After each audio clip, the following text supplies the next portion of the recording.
나모 따사 바가와토 아라하토 삼마 삼부타사 나모 따사 바가와토 아라하토 삼마 삼부타사 세상에 존귀하신 님, 거룩하신 님, 올바로 원만히 깨달으신 님, 부처님께 예경하나이다.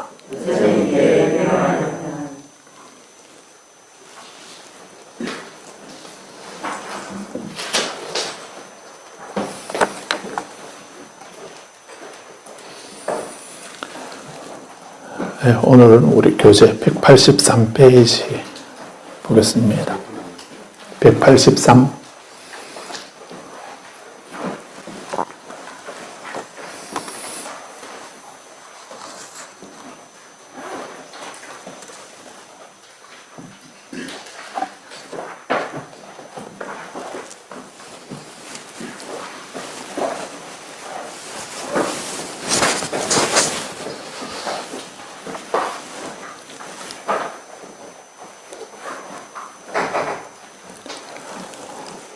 아, 183페이지 47절 보면은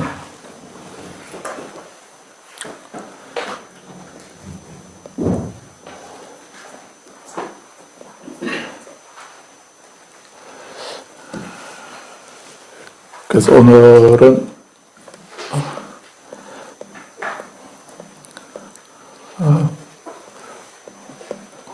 오늘로서 뱀 얘기를 마치고 다음 것부터는 진리는 심문하고 보기 어렵고 깨닫기 어렵다를 보도록 하겠습니다. 183페이지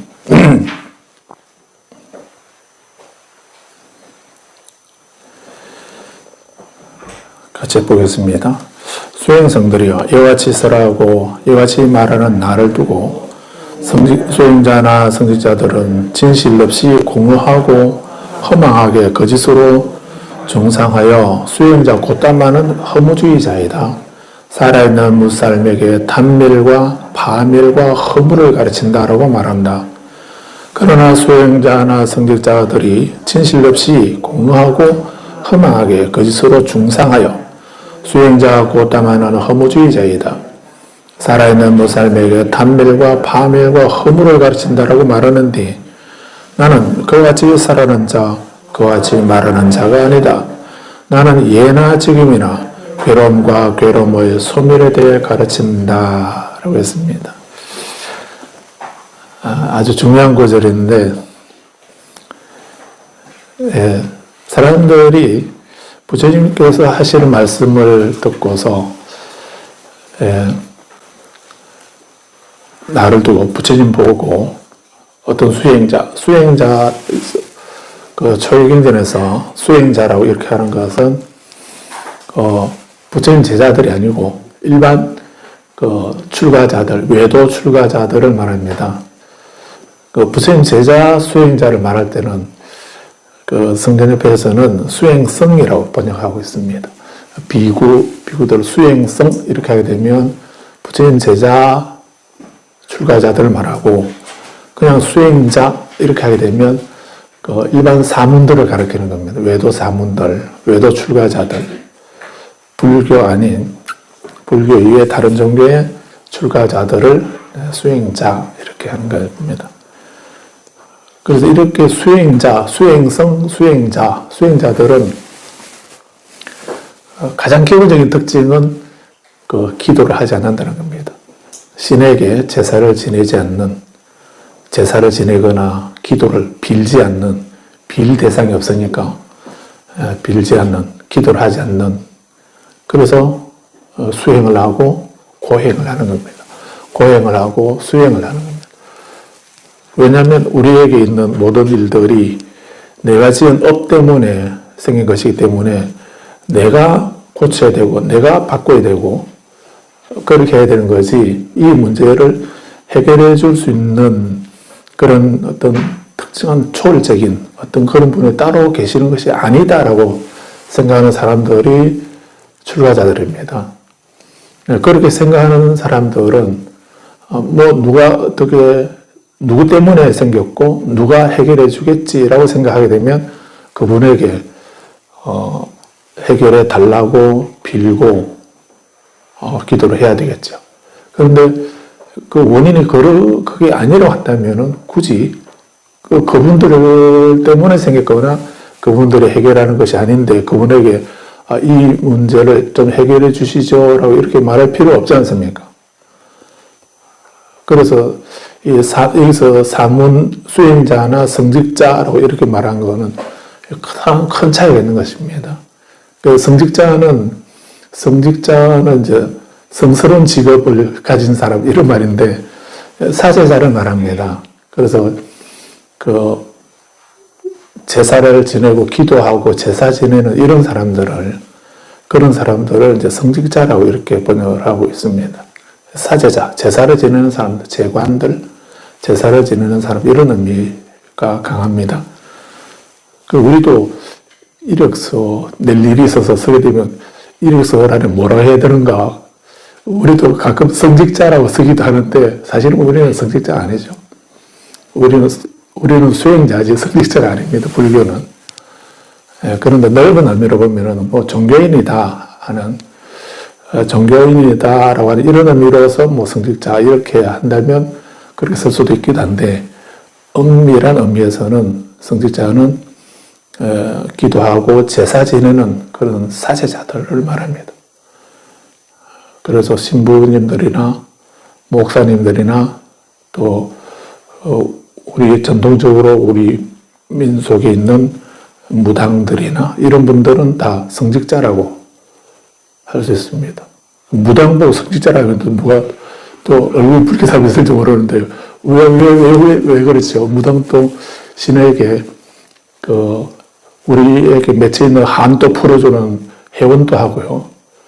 또 우리에게 내려져 있는 살도 없애주는 살도 풀어주는 살풀이도 해주고 그런 일을 하는데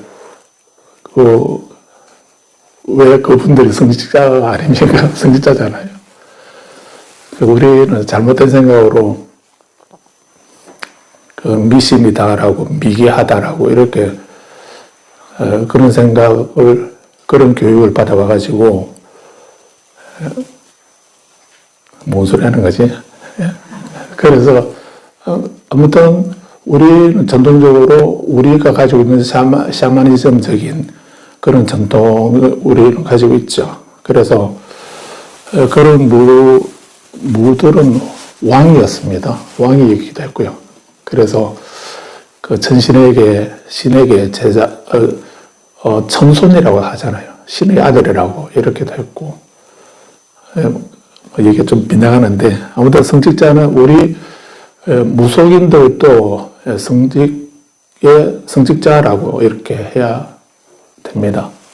근데 그게 옳다 그르다를 떠나서 그래서 신에게 신의 종류는 또 유일자, 절대자, 초월자 이런 의미로 하나님이나 옥황상제님이나 천신이나 다양신이 있습니다. 그리고 또 낮게는 산신이나 지신이나 토신이나 조상신도 포함되죠. 그렇기 때문에 그분들의 영향력을 생각하고 그분들에게 빌고 제사 지내고 이렇게 하는 거는 모두 다 기도이고 그런 일을 전문으로 하는 사람을 성직자라 이렇게 말하는 것입니다. 그런데 부처님은 그럴 필요 없다는 원인이 그 때문이 아니다라고 생각하신 분들이 사문들입니다. 사문들은 우리에게 일어나는 모든 일들은 좀 어떤 신비로운 누가 있어가지고 그분들이 일을 만들어내거나 그것을 해결하거나 이렇게 하는 것처럼 보이지만은 사실은 가만히 분석해보고 관찰해보고 해설을 해보니까 살펴보니까 원인이 그게 아니더라라고 하는 것을 명확하게 아신 분, 아셨다는 말을 우리는 깨달았다라고 이렇게 말하는 것이죠. 부처님이 깨달으셨다는 말은 그런 일을 만들어내고 창조하셨다는 이 말씀이 아니고 그런 진리나 질서나 법을 부처님이 명확하게 그냥 소문으로 듣고 이렇게 아는 것이 아니고 직접 그 수행을 해서 그 원인을 궁극까지 꿰뚫어 보시고 명확하게 아셨다 하는 아신 분 이런 의미입니다. 근데 그래서 부처님은 그런 사실을 아시고 우리들에게 그것의 모든 것의 본질을 우리에게 일러주셨는데도 우리는 아직 그 부처님에 대한 신심이 미약해서 부처님의 그 깨달음을 우리는 믿지 못하는 거죠. 반신반의하고 있는 겁니다.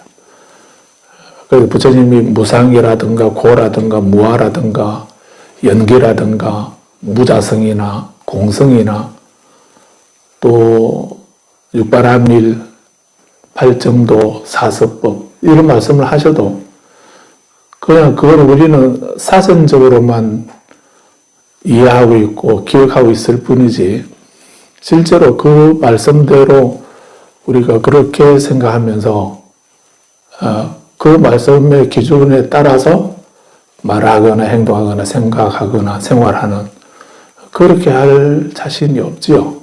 그렇게 하면 내가 손해본다는 생각을 하고 내가 바보가 된다는 이런 생각을 해서 그거는 뭐 우리 법문 들을 때나 법당 안에서만 생각할 수 있는 이런 문제지 실제 내 생활에서는 우리는 그렇게 안 하지 않나요? 안 하지 않습니까? 그래서 뭐 가끔 이렇게 우리는 법회를 하고 법문하고 1시간, 2시간 이렇게 얘기하고 마치고 나갈 때 그래도 운이 따라야 되던데요. 그래도 재수가 있어야 되던데요. 그래도 스님 근데 원래 우리 집에 삼재가 들었다는데 어떻게 해야 되죠? 이런 소리 그렇게 하지 않나요? 누구라고 말 안 하겠는데 그런 분들이 많더라고.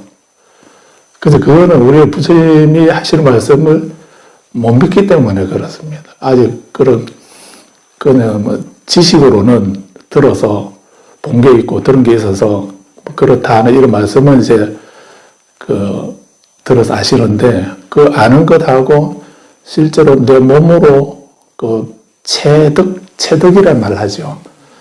체득한다, 체달한다, 체험한다 이렇게 그런 말이 있잖아요. 그래서 무상이라든가 고라든가 무아라는 이 가르침도 마찬가지입니다. 그것을 내 것이 되어서 내가 체험을 하고 체화되어야 그렇게 되면은 그래 체험이 되면은 이제 그 체험을 하고 난 뒤에는 내가 하는 말이나 행동이나 생각이 다 그 체험한 그 바탕에서 말을 하게 되고 행동하고 생각이 되는데 그 체험이 안 되고 체화가 안 되면은 내 것으로 안 되면은 그냥 겉돌게 되죠. 그래서 그 말 따로 그 행동 따로 생각 따로 그래서 이런 걸 우리는 우리말로 번역하면 각각 등보채 이렇게 그렇게 하지 않나요? 따로따로 이렇게 하지 않나요? 그래서 수행자나 성직자는 그렇게 이해를 하십시오. 그래서 수행자는 불교 이외의 다른 출가자 그런 뭐 다른 말로 한다면 수행자는 무신론자라 이렇게 말할 수도 있습니다. 그냥 신을 믿는가 안 믿는가 이런 식으로 나누면은 수행자는 무신론자들입니다. 신의 권능을 신의 존재를 인정하지 않는 것이 아니고 신의 존재는 인정합니다. 그런 천신들의 그런 존재 그거는 당연히 있죠. 그런 분들은 그런 존재는 있습니다. 그 존재를 부정하는 것이 아니고 여기 계시잖아요. 신장님들도 계시지 않습니까? 이분들을 이런 존재를 부정하는 게 아니고, 신의 존재를 부정하는 게 아니고, 신의 권능을 부정하는 겁니다. 그 신이 모든 것을 주재하고 관리하고 창조하고 만들어낸다 하는 그런 거를 부정하는 겁니다. 내게 일어나는 모든 일들이. 그래서 그런 입장을 보면 불교나 사문들은 무신론자들이라는 말은 그런 의미입니다. 그리고 성직자들은 유신론자들이고, 이분들은 모든 이런 본인은 의지가 없습니다. 본인은 의지가 없고 그냥 이분들, 이 성직자들은 다 그분에게 뜻대로 하소서라고 이렇게 내가 어떻게 하겠다는 생각은 개입되지 못하죠. 왜냐하면 모든 일은 그분이 하는 거니까. 그래서 또 그런 말 있나요? 뜻대로 하소서. 그게 성직자들입니다. 그래서 그거는 그 주체를 내가 아니고, 주인공이 내가 아니고 바깥에 있는 그분이 주인공이라고 하는 분들은 성직자들이고, 그 주체가 밖에 있는 것이 아니고 내게 있다라고. 그래서 이 내게 있는 이 주체를 어떻게 조복하고 어떻게 다스리고 어떻게 활용할 것인가 하는 이런 입장에서 이제 고민하고 하는 그런 분들이 수행자들이거든요. 무신론자 수행자들인데, 그래서 이분들은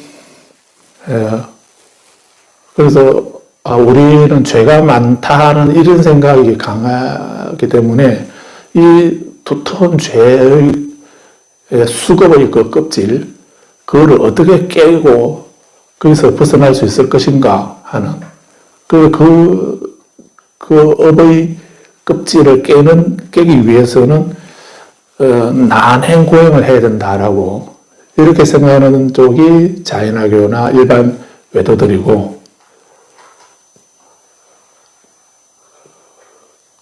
그리고 그런 고행 그걸로서 없어지는 것이 아니다라고 생각하고 법을 관찰하면서 그 법을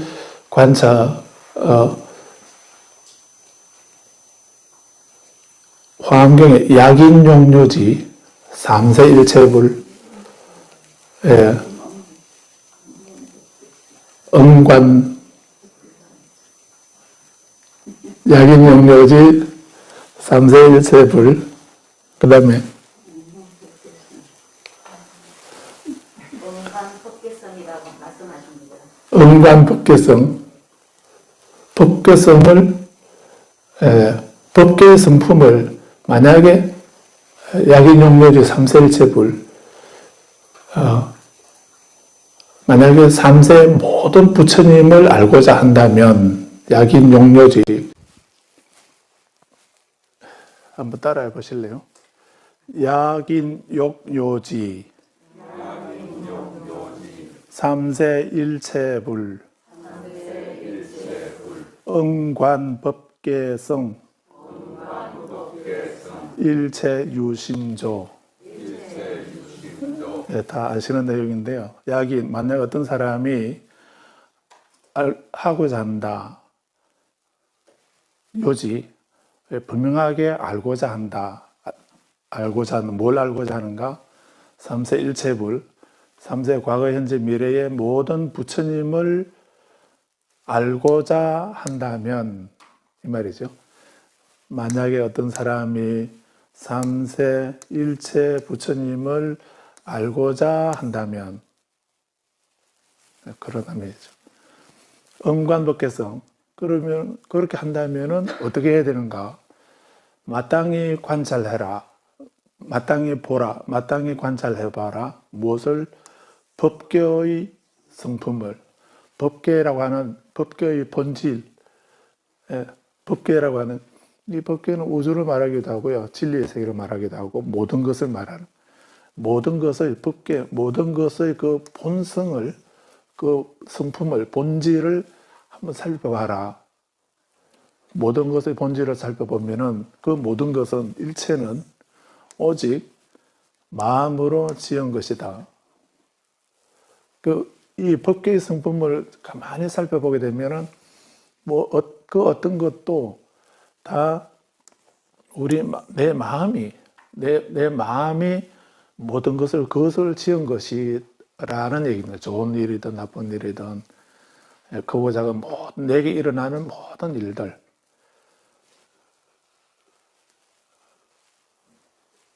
그래서 우리에게 일어나는 모든 일들, 그러니까 바깥에 있는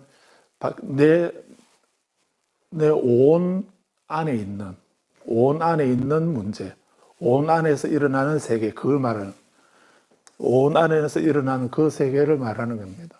바깥에 있는 거는 그것도 해당되기도 하지만은 그러니까 멀리까지 가지 말고요. 내 마음속에 일어나는 모든 여러 가지 일들, 희, 노, 애, 락, 애, 오, 욕, 그런 생각들이 우리 계속 일어나지 않습니까? 그리고 내 마음속에 슬픔, 비탄, 고통, 근심, 절망, 미워 죽겠다, 좋아 죽겠다. 왜 죽죠? 저 미우면 믿고 좋으면 좋은데. 근데 미워 죽겠다, 좋아 죽겠다 하는 거. 또 뭐 이런 여러 가지 내 마음속에 일어나는 모든 일들. 그 모든 일들이 그것을 일체는 그걸 말합니다. 여기서 일체는 내 마음속에 일어난, 내 마음에서 일어나는 모든 현상들. 그 다른 사람이나 다른 세계에 걱정하지 마시고요. 내 하나 잘 다스리면 됩니다. 내 하나 다스리면 되는데. 자기는, 그래서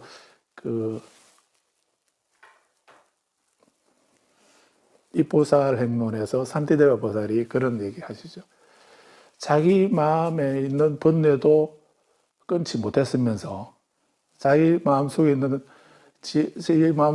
번뇌도 끊지 못했으면서 일체 중생을 제도하겠다고 막 이렇게 나서는 사람, 그런 사람은 그 산티데바 보살 그분 말씀으로 그 사람은 미친 사람이라고. 그건 안 되지 않습니까? 자기 문제를 해결 못했으면서 지 마음속에 그 집착이나 분노나 어리석음이나 이런 거 그대로 놔두고서 다른 사람을 구제하거나 자기는 진옥 속에 빠져서 허우적거리고 있으면서 다른 사람을 막 건지겠다고, 일체 중생을 제도하겠다고 뭐 이렇게 하는 건 그 중생을 제도한다, 구제한다, 이익을 준다 이런 거는 좋은 거지만은 본인이 할 수 있습니까? 할 수 있는 역할이 아무것도 없는데 말만 그렇게 한다 그러면 그게 무슨 의미가 있냐 하는 그런 의미에서 산티데바 보살이 그렇게 말씀한 거거든요. 그래서 일체 유심조할 때 일체라고 하는 것은 모든 것이라는 말은 그 내 마음속에 일어나는 모든 문제를 말하는 겁니다. 내 마음속에 하루에도 수만 가지 온갖 생각이 일어났다가 사라지고 일어났다가 사라지고 그렇게 하지 않던가요? 예, 그런 생각, 그게 안 다스려지는데 뭐 내가 무슨 일을 할 수 있겠습니까? 그래서 그런데 그 모든 일들이 뭐 때문에 생겨나는가? 우리는 그 모든 일들이 신 때문에 생겼다든지 아니면은 그 운명으로 정해져 있다라든지 우연히 생겼다든지 이런 식으로 우리는 그렇게 다 내 탓이 아니고 다른 바깥에 그 원인이 다 바깥에 있다라는 이런 생각을 우리는 하고 있죠. 그런데 이 말씀은 그게 아니라는 얘기죠. 일체 유심조라는 말은 오직 마음이 짓는다. 이 마음이라는 거에는 그런 세 가지 신이나 운명이나 우연이나 다른 요인이 개입되지 않는 겁니다. 내 마음이 지은 거지 다른 그런 요인들 때문에 이것이 생긴 것이 아니다 하는 것을 말씀하는 거거든요.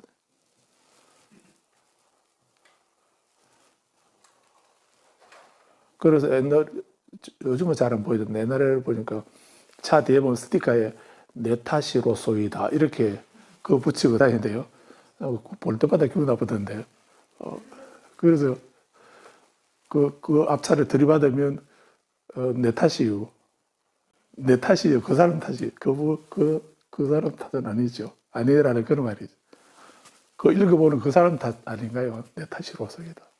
물론 그런 의미로 말한 건 절대 아니겠지만, 아무튼 그거는 제가 잘못 말한 거고.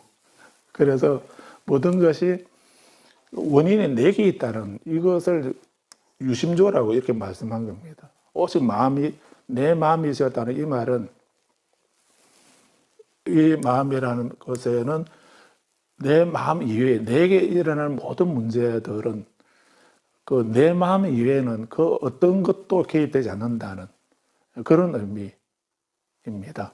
그래서 신이나 운명이나 우연이나 그런 것이 아니고 내 마음으로 지은 것이다.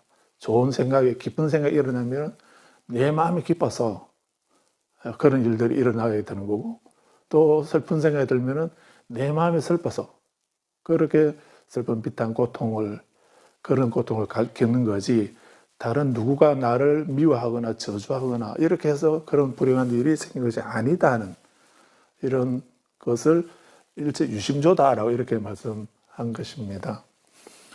부처님이라는 모든 부처님을 알고 부처님이 누군지를 알고자 하는가? 만약 부처님을 알고자 한다면 법계의 성품을 온 우주의 본질을 한번 생각해 봐라. 그러면 그 모든 것은 내 마음이 지은 것이다 하는 것을 알게 되면 바로 부처님을 알게 된다는 이런 의미고 부처님은 바로 그런 법을 깨달으신 분이고 우리에게 가르쳐 주신 분이다 하는 이런 의미도 되죠. 우리 주변에 많은 성직자들이 있습니다. 그런 분들이 많은데 근데 그분들이 그런 분들이 부처님을 보고 그런 부처님을 보고 성직자들이 부처님에 대해서 말하거나 다른 외도 수행자들이 부처님에 대해서 말하기를 진실 없이 공허하고 허망하게 거짓으로 중상하는 말을 한다는 것입니다. 그래서 부처님은 수행자 고타마는 허무주의자이다. 살아있는 무살맥에 단멸과 파멸과 허무를 가르친다. 이렇게 말한다는 얘기입니다. 그렇게 부처님에 대해서 부처님이 허무주의라고 말하고 부처님은 단멸이나 파멸과 허무를 가르치는 그런 허무주의자다라고 이렇게 수행자들이나 다른 수행자나 성직자들이 부처님을 그렇게 진실 없이 공허하고 허망하게 거짓으로 이렇게 중상해서 말하면서 하기를 부처님을 허무주의자다 이렇게 말하는 사람들이 있더라라는 얘기죠. 그러나 수행자나 성직자들이 진실 없이 공허하고 허망하게 나를 중상해서 말하기를 고타마는 허무주의자이다. 허무를 가르친다. 라고 말하는데 나는 그와 같이 살아가는 자, 그와 같이 말하는 자가 아니다. 나는 진실 없이 공허하게 허망하게 거짓말하는 사람 아니다. 나는 우리들에게 단멸과 파멸과 허무를 가르치는 그런 사람이 아니다. 나는 뭘 가르치는가? 아주 중요한 구절입니다. 여기 밑줄 쳐놓고 외워야 됩니다. 나는 예나 지금이나 아주 중요한 말씀이죠. 나는 예나 지금이나 깨달음을 얻으신 이후부터 지금까지 이 말씀이죠. 그때나 지금이나 괴로움과 괴로움의 소멸에 대해 가르친다. 나는 딱 두 가지만 말한다. 나는 고에 대해서 얘기한다. 괴로움에 대해서 나는 가르친다. 그리고 나는 고의 소멸, 괴로움의 소멸에 대해서 가르친다. 그러면 해인사 모셔져 있는 팔만대장경은 뭐죠? 팔만대장경은 이 고와 고의 소멸에 대한 부연 설명입니다. 그건 거기에 대해서 뭐 소성경전, 대성경전, 또 선불교, 밀교 뭐 이렇게 우리는 다양하게 분류하기도 하고 또 이거는 수준이 낮고 이거는 수준이 높고 수성하고 뭐 이런 식으로 분별하는데 그건 희론이 말장난입니다. 그런데 어느 어떤 선어록이라도 그 선사들이 하신 그 말씀의 내용이 결국 뭘 얘기하던가요? 그 고와 고의 소멸에 대해서 말하는 거거든요. 고와 고의 소멸에 대해서 결국은 고와 고의 소멸에 대한 말씀을 그렇게 우리가 이해할 수 있는 또는 이해하기 어려운 그런 어려운 말로 표현했을 뿐이지 그 내용은 고와 고의 소멸에 대해서 말씀하는 겁니다. 밀교는 불교의 사생아라고도 말하고 뭐 온갖 소리 다 하는데 근데 밀교 경전 어떤 밀교 경전이라도 어떤 진언이나 어떤 다란이라도 불교 밀교, 불교 진언, 불교 다란이는 고와 고의 소멸에 대해서 말씀하는 것입니다. 그렇다면 그건 다 부처님의 가르침인 것입니다. 그리고 부파불교나 소승불교라고 이렇게 폄하하면 안 됩니다. 안 되고요. 어떤 팔만대장경 중에 어떤 경전이라도 산스크리트로 되었던 빨리어로 되었던 한문어로 되었던 우리말로 되었던 그 가르침의 내용이 고와 고의 소멸에 대해서 말씀하는 그런 부처님 말씀을 전하는 것이라면 모두 다 불설인 것입니다. 부처님은 이 두 가지에 대해서 고에 대해서 고에 대해서 고가 왜 생겼다고 하시던가요? 아까 유심조라고 했지 않습니까? 부처님이 고를 만들었다는 것이 아니고 우리가 내 마음이 그 고를 발생시켰다라고 하는 것을 우리는 모르는 사람을 중생이라고 그것을 확인해 아신 분을 부처님이라고 하고 그것을 알려고 노력하는 사람을 우리는 불자라고 하는 것입니다. 그래서 법화경의 가장 중요한 특징은 물론 법화경에 보면은 사성제를 깨달으면 성문이고 12연기를 깨달으면 영각이고 육바라밀을 행하면 보살이다. 뭐 이런 얘기 하고 있지요. 그리고 성문과 영각은 영각이라는 이성이다. 이성이라고 두 가지 수레. 성문과 영각이라고 하는 두 가지 수레. 이런 의미에서 이성 이렇게도 말하기도 하고 보살을 넣어서 삼성 이렇게도 말하고 그런데 회삼귀일 삼성을 모아서 하나로 돌아간다. 그 하나는 불성이라고 하는 부처님의 수레 불성이라고 하는 그 불성으로 돌아간다는 이런 의미를 사실 아주 중요한 가르침입니다. 법화경이 중요한 이유는 저는 거기에 있다고 봅니다. 성문이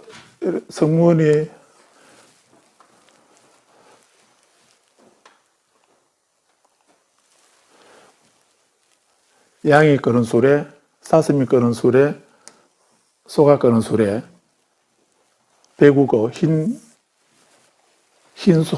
소가 끄는 수레 이렇게 말하고 있는데 근데 보통 우리는 이 두 가지는 이제 소성이라고 이렇게 하고 이 보살은 대성이라고 하는 이런 생각 크다 작다 하는 이런 의미로 소성과 대성을 이렇게 나누어서 이해하지 않습니까? 그래서 성문과 영각은 소성이라고 해서 아주 하찮은 거. 그런데 이게 사실은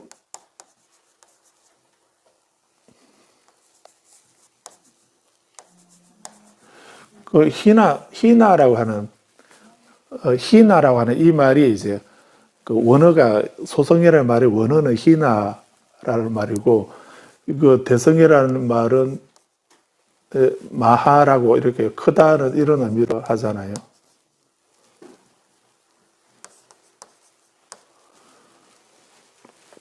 그 희나라는 말은 버려진 쓸모없는 이런 뜻이거든요.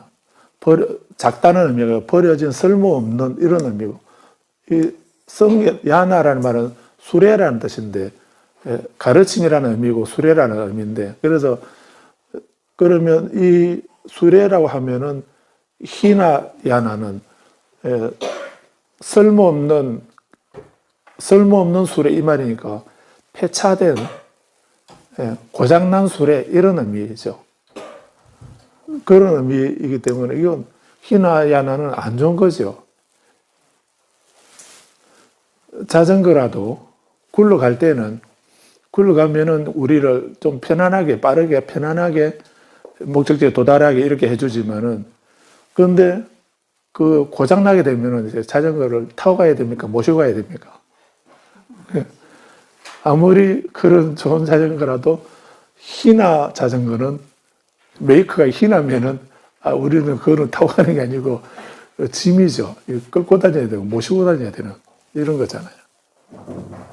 아무 수레로서 아무 의미가 없는 그런 것이 폐차나 고장난 그런 의미 아닙니까? 그래서 희나라는 말은 그런 의미라서, 그래서 고장난 수레 이런 의미니까 희나야는 안 좋은 거죠. 그런데 원어는 그렇게 쓸모없는 이런 의미인데 번역은 작다는 말로 작은 수레라고 이렇게 번역을 한 거거든요. 그런데 이 희나라는 말에 이 작다는 의미는 없다 했습니다. 없습니다. 그런데 역경가들이 그래도 성문과 영각이 소승이라 하면은 이거 희나야나이면은 그 쓸모없는 수레다라고 이렇게 그렇게 고장난 수레, 쓸모없는 폐차된 수레 이런 식으로 번역하기가 좀 그러니까 여기는 큰 거에 대한 위대하다, 크다. 위대하다 하면은 이거는 좀 열등한 거고요. 이 크다고 번역하면은 이건 작은 걸로 이런 식으로 번역해서 작을 소자를 써서 소승이라고 이렇게 한 거거든. 원어 뜻하고는 다르게 이쪽이 맞춰서 마하야나라고, 마하라고 하는 것에 견주어서 이렇게 번역을 한 겁니다. 소승이라는 말은. 그래서 이제 대성불교에서 그 보살성은 그렇게 위대한 가르침이다. 큰 수레이고 위대한 가르침이다. 이걸 강조하려고 하다 보니 대성 이전의 그런 가르침들은 그 열등한, 대성은 보살성은 위대한 가르침이지만은 그 성문영각은 열등한 가르침이다. 또는 여기는 큰 가르침, 큰 수레, 많은 사람이 탈 수 있는 큰 수레이지만은 자기 혼자만 해탈한다고 이렇게 하니까 이건 자기 혼자만 탈 1인용 차나 자전거나 그런 것밖에 안 된다. 이거는 대형 버스, 리무진 버스인데, 이건 리무진 버스인데 얘는 그냥 한 사람 1인용 작은 차, 그것밖에는 안 된다라고 이런 식으로 해서 이쪽을 강조하려면은 여기를 좀 폄하해야, 이걸 좀 폄하해야만, 그래야만 본인이 두각을 드러내는 그런 생각 때문에 이 소승과 성문과 영각을 폄하하기 위해서, 그래서 희나야나라든지 또는 소승이라든지 이런 말을 썼던 것이거든. 그건 나중에 쓴 겁니다. 처음부터 쓴 게 아니고. 그래서 우리가 팔천송 읽으면서 저번에도 말씀드렸는데, 팔천송 그 예경문에는 보통은 경전이면은 불보살님에게 예경합니다 이렇게만 되어 있는데, 팔천송에서는 모든 부처님과 그 성스러운 성문과 영각들에게 예경합니다 이렇게 되어 있잖아요. 모든 부처님과 깨달음을 향하는 보살들과 성스러운 성문과 영각들에게 예경합니다 이렇게 하고 있죠. 기억나시죠? 부처님하고 보살하고 영각하고 성문 모두에게 예경하고 있는 겁니다. 그리고 팔천송이 위대한 게, 저는 그 예경만 봐도 팔천송이 정말 대단한 경전이다 하는 걸 알 수가 있습니다. 왜냐하면 적어도 팔천송까지는 이런 생각이 없었습니다.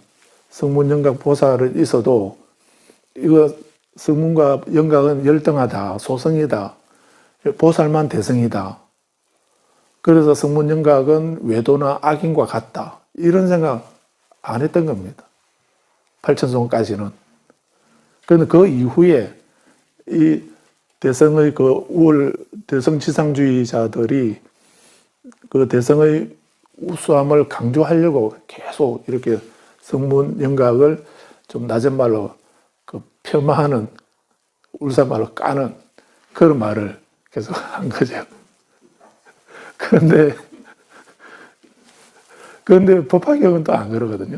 법화경이 그 말씀을 사성제를 깨달으면 성문이고 12영각을 깨달으면 영각이고 육바라밀을 하면 보살이다. 이렇게 그렇게 말할 때 이거를 수준으로 우열을 나눈 게 아니거든요. 그거를 우열로 나누면 안 되는 겁니다. 육바라밀이나 12영기나 사성제가 모두 다 부처님 가르침이잖아요. 우리가 배워야 하고 실천해야 할 그 내용이지 거기에 우열이 있습니까? 그 사성제도 나는 지금 이 경전에서 나는 예나 지금에는 뭘 얘기하신댔나요? 나는 두 가지만 말한다. 나는 중생들에게 고가 뭔지를 가르친다. 그리고 그 고를 어떻게 소멸할 것인가? 그 고의 소멸에 대해서 나는 얘기한다. 이 두 가지만 말씀했다고 하지 않나요? 근데 사실은 이 고와 고의 소멸, 이걸 생각하게 되면, 이 고를 생각하게 되면은, 이제 그 고가 왜 생겼는가를 이제 생각하게 되겠지요. 부처님이 우리가 고를 자각하게 되면, 고통을 자각하게 되면, 이 고통이 왜 생겼지? 이런 생각하게 될 거 아닙니까? 이 고가, 내게 일어나는 고가 뭐가 고인지를 가르쳐 주시고, 그러면은, 그 생각돼 있지만은, 그러면 당연히 우리는 이 고가 왜 생겼을까 하는 것을 생각하게 되는 것입니다. 그 다음에, 그래서 우리는 지금 현재는 고통이 있는 삶인데, 우리가 바라는 것은 생명 가진 모든 존재들은 이 고가 소멸되기를 바라잖아요. 이 고가 없어진 상태가 고멸이잖아요. 이 고멸이 뭡니까? 이게 열반이죠. 멸성제이고, 이 고의 소멸, 근데 고가 고의 원인을 생각하듯이, 그럼 고의 소멸은 어떻게 얻을 수가 있지? 그 고를 소멸하는 방법이 뭘까라고 하는 것을 생각하게 되고 가르치게 되죠. 그게 도성제 아닌가요? 그래서 고를 말하면은 집을 생각하게 되고, 고의 소멸을 가르치게 되면 우리는 도성제를 생각하게 되는 것입니다. 그래서 부처님이 이렇게 고와 고의 소멸에 대해서 나는 가르친다는 이 말씀은 줄이면 그렇게 하시는데, 그 풀면은 사성제를 가르친다 이 말이잖아요. 부처님 가르치면 사성제로 끝나는 것입니다. 사성제가 처음이고 중간에 마지막입니다. 그래서 조전법륜경에서도 사성제로 말씀하시고, 우리 화엄경에서도 사성제품이 있습니다. 그리고 부처님이 열반하시기 직전에 열반경에서도, 남전열반경에서도 보면 부처님이 열반 인멸하시기 직전에 사성제를 한 번 더 말씀하시거든.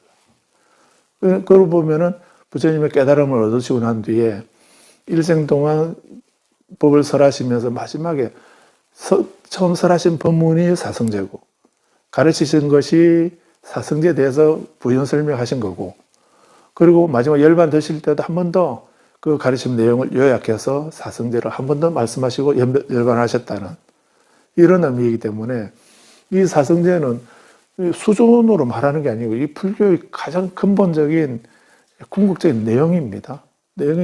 그래서 나는 예나 지금이나 나는 항상 고와 고의 소멸에 대해서 가르친다 이 말씀을 그냥 보지 마시고, 이거 아주 중요한 것입니다. 그에 대해서 자세하게 말하면 사성제고, 그래서 그 불교가 다른 종교와 차이가 바로 이 두 가지거든요. 사성제, 이게 불교의 특징인 것입니다. 부처님 깨달음의 내용이고. 그리고 이 사성제를 보면은, 또 사성제를 보면은, 이 고는 인과로 보면은 결과지요. 나타나는 결과 아닌가요? 이건 결과이고, 집은 원인이거든요. 또 고의 멸은 이것도 결과이고, 도성제는 또 고의 열반에 이르는 방법, 원인 아닙니까? 그리고 부처님은 사성제는 결과를 먼저 보여주고 그 원인을 찾고, 결과를 먼저 보여주고 그 원인을 찾고 하는 이런 인과관계에 있죠. 그래서 이런 인과관계를 다른 말로 말하면은, 인과법은 다른 말로 하면 연기법이죠.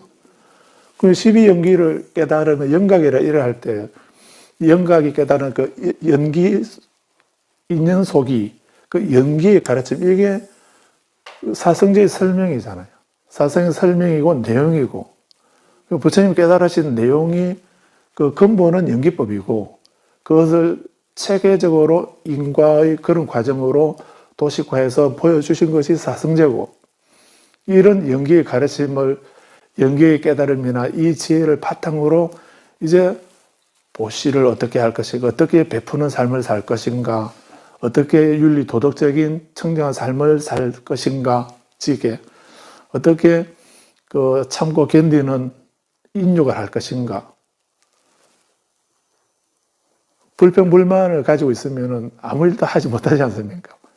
그런데 그런 것을 참고 견디는, 인욕하는 이 마음이 있어야 선을 행할 수도 있고 또 악을 소멸할 수도 있고 할 수 있는, 그것은 인욕의 그 인욕심이 없으면은, 인욕의 힘이 없으면은 어떤 일도 할 수가 없습니다. 그 어떻게 참고 견뎌야 될 것인가, 어떻게 노력해야 될 것인가, 어떻게 집중해야 될 것인가, 어떻게 어떻게 마음을 어떻게 선정을, 어떻게 마음을 어떻게 다스릴 것인가, 어떤 지혜를 가져야 될 것인가 하는 이런 내용들, 그게 육바라밀이잖아요. 그러니까 보살은 이것이 없이, 이 성문과 영각의 지혜나 깨달음이 없이 육바라밀을 실천할 수 있는가? 불가능한 겁니다. 그거는 성립될 수가 없는 겁니다. 그 연기법을 알지 못하고 법을 알지 못하면서 그냥 보시하는 것에 대해서도 42장경이라는 그 경전을 보게 되면, 우리가 그냥 그 무료 급식하는 그런 데에서 그냥 일반 범부들, 미혹한 범부들 1000명에게 그 급식을 보시를 하는 것보다도 계를 잘 지키는 한 사람의 수행자에게, 스님에게, 한 사람의 수행자에게 보시하는 공덕이 더 크다고, 이렇게 그런 얘기 하잖아요. 그래서 1000명의 그 일반 사람들에게 보시하지 말라는 것이 아니고, 그 공덕의 크기를 보게 되면 그렇게 미혹한, 번뇌에 찌들어 있는 미혹한 사람에게 보시하는 것보다 그 청정한 수행을 하는 마음이 청정한 사람의, 선업을 짓는 청정한 사람 한 사람에게 보시하는 공덕하고 1000명, 미혹한 1000명에게 공양하는 거하고 그 공덕이 같다고 하는 그런 의미로 말씀한 겁니다. 그냥 단순히 착한 사람 1000명에게 그 보시하는 거하고 아랑과를 얻은, 깨달음을 얻은 성자에게, 한 사람의 성자에게 보시하는 것이, 보시하는 공덕하고, 오히려 이쪽이 더 크다라고 하는 이런 뭐 그런 비유를 하고 있죠. 그래서 육바라밀도 그 단순히 우리가 지혜가 없이 그 이런 법을 알지 못하고 하는, 그냥 베풀고 나누는 거 나눈다든지 그냥 윤리 도덕적으로 지킨다든지 하는 이런 거하고, 법을 안 상태에서, 법을 알고 깨달은 그 입장에서 육바라밀을 행하는 거하고는 다르죠. 다른 것입니다. 선정이라고 하더라도 우리가 법을 알고 연기법을 깨달은 입장에서 선정을 닦는 거하고, 그냥 그런 거는 모르겠고 그냥 어떤 그 어려운 아사나, 그런 요가 자세 이런 걸 통해서 그 요가를 하고 이렇게 하는 것은 단지 그 몸의 건강을 유지하는 그것밖에는 안 되겠죠. 그런데 법을 알고서 마음을 다스리고 요가를 하게 된다면은 몸과 마음이 동시에 그 이익을 얻고 또 정화되는 이런 것으로 되지 않겠나요? 그래서 설명이 제대로 되는지 모르겠는데요. 이 보살이라 하는 것이 보살이 대뜸 있는 것이 아니고요. 이것이 부정된 상태에서 보살이 있을 수는 없는 겁니다. 여기 바탕이 되어서 점진적으로 부처님의 깨달으신 이 연기법을 우리가 알고 우리는 어떻게든 이 연기법을 알아야 됩니다. 그리고 그 바탕에서 우리는 성문으로서 부처님 가르침에 의지해서 사성제를 실천하고 깨닫고 실천하는 수행을 하는 그런 입장이 되어야 되고 이 두 가지가 바탕이 된 상태에서 보살의 삶을 사는 것입니다. 그래서 법화경에서 말씀한 것은 이 우열을 나눈 것이 아니고요. 다른 데서는 성문영각은 이성이라고 하고 그리고 이성은 소성이라고 하고 이성, 소성 이렇게 말하는데 법화경에서는 이 기준에서 말씀한 게 아니고요. 이 기준에서 말씀한 게 아니고 이런 거 이전에 이 성문 부처님 가르침을 듣고서 수의 깨달음을 얻는 사람 이런 사람을 성문이라고 하거든.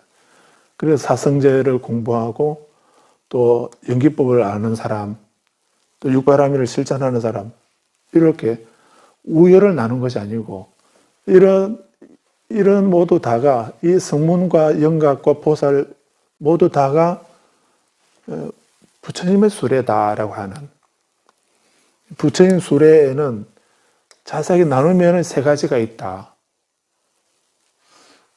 그래서 사성이 아니고요. 성문성, 영각성, 보살성, 불성에서 그 네 가지 수레를 말한다고 이렇게 말하면 안 되는 겁니다. 그런 의미가 아니고 그 회삼, 회삼,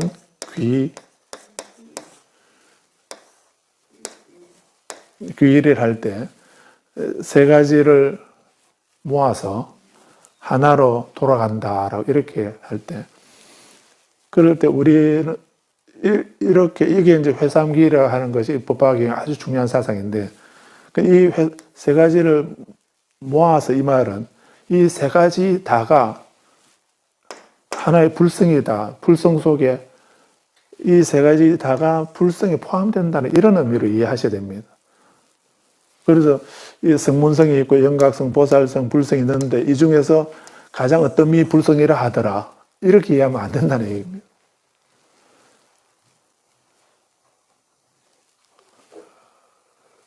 그래서 소성과 대성은 위대하고 소성은 뭐 열등하고 하열하다, 낮다, 작다 하는 그런 크기로 이해하시면 안 되고요.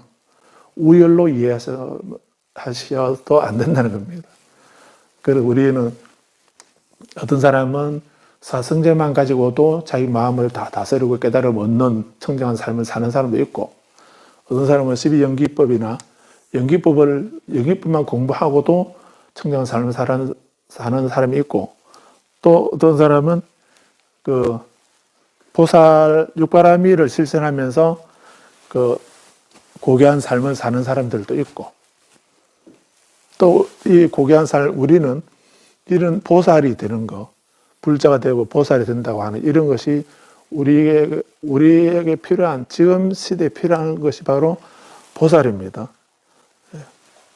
보살은 그래서 부처님 가르침을 내가 살아있는 동안에 그런 고귀한 삶을 실현하는 그런 사람이 되어야 되겠다 하는 그런 의미에서 보살이라고 하는 새로운 불자상이고 인간상이다라고 이렇게 보게 되면 그런 의미로 이해하셔야 합니다. 부처님은 연기법을 말씀하시고 사성제 12연기 육바라밀을 말씀하시고 고와 고의 소멸에 대해서 가르치는 이런 분을 사람들에게 단멸과 파멸과 허물을 가르친다. 그거는 부처님을 욕하는 것입니다. 그거는 부처님을 잘못 이해한 것이다 하는 이런. 그래서 오늘 기억하실 것이 예나 지금이나 나는 괴로움과 괴로움의 소멸에 대해 가르친다. 이 말씀은 꼭 기억을 하십시오. 아주 중요한 것입니다. 그래서 어떤 경전이라도 경전은 이렇게 고에 대해서, 고의 소멸에 대해서, 즉 사성제에 대해서 부연 설명하고 있는 것이다 라고 하는 그런 이해를 하셔야 된다는 얘기입니다. 만약에 이것에 대해서 다른 사람이 열애를 비난하고 매도하고 괴롭히고자 해도 열애는 거기에 대해서 분노하지 않고 낙담하지 않고 정신적으로 만족한다. 만약에 다른 자가 열애를 공경하고 존중하고 존경하고 숭배하더라도 거기에 대해서 열애는 즐거워하지 않고 기뻐하지 않고 정신적으로 환희하지 않는다. 말줄이 어떤 의미가 됩니까? 부처님은 부처님은 중생들에게 담례를 가르치고 파멸과 허물을 가르친다라고 막 비난하고 욕해도 부처님은 동요하지 않는다. 나는 그렇게 가르친 적이 없으니까 나하고는 아무 상관없는 거기 때문에 누가 나를 비난한다 하더라도 그게